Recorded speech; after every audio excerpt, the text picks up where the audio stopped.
First of all, you've just been on a road trip through Pennsylvania. What'd you learn? It's interesting, Pete. Just talking to voters out in the Rust Belt towns.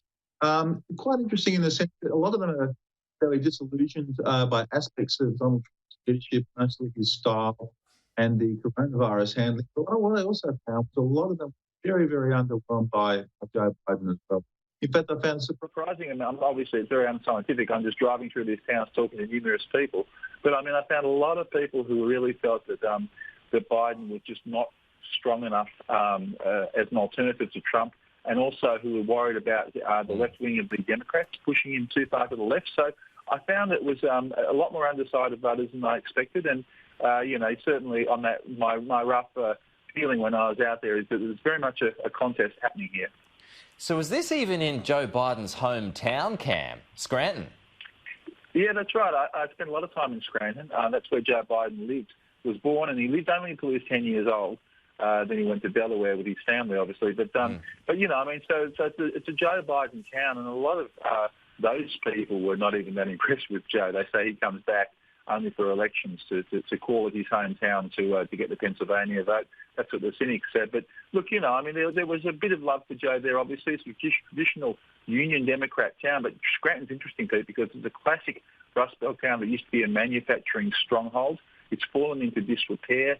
That's why they went from the Democrat side to the Trump side in 2016. And, so the question now is, of course, will these sort of towns that jump from Democrats to Trump in 2016, will they hold with Trump in November? And that's the fascinating question. Yeah, it sure is. And I suppose another fascinating question is too, for the voters who don't like either candidate, for the voters who don't like, or they're tired of Donald Trump, and they don't even like Joe Biden, where are they going? Well, some of them told me they're just not even going to vote, which is quite interesting because, we're always told how polarised America is, which it is, but certainly a lot of people who weren't happy with either of them were simply not going to vote. I think there'll be a fair bit of voting for Biden because Trump is a very polarising character, of course, and a lot of people who don't like him strongly don't like him. And so even if they're not that happy with Biden, it may well be that some of them will still vote for him just to try and deny Trump a second term. But look, these things are all unknown, and no matter how many polls you read, anything could happen on election day. It really could.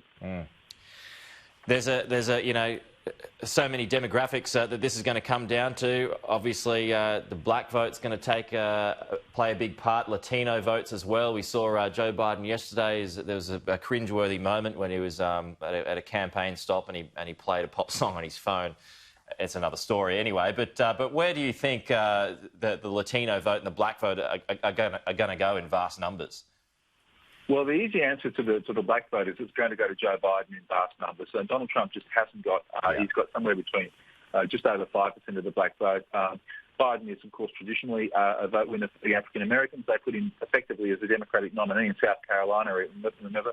And he's also got Kamala Harris, a woman of colour, as his vice presidential running mate. The Latino vote is much more interesting, and this is where Biden has been struggling to get the Latino vote. And Donald Trump is really thrilled with this because he is getting much more of impact with Latinos than he has previously. And this is a crucial thing because in those swing states like Florida and Nevada, even Texas, Hispanics and Latinos are obviously an increasing proportion of the population. So this is a really big little sub-battle, if you like, of the election that we're seeing now. And we've seen Trump in Nevada. We've seen Biden race down to Florida. They're really, really battling for this particular subset of votes at the moment. All right, yeah. Well, on to the vaccine. And we saw Donald Trump face some questions from the ABC's George Stephanopoulos yesterday, and he also took some tough questions from undecided voters, actually. Donald Trump did, and he kind of mentioned that, the vaccine's on its way. And even so, eventually the virus is going to disappear. How do you think he went on that? I thought overall with his, I thought he did okay in the town hall. It's not Donald Trump's preferred, medium, if you like. He much prefers rallies.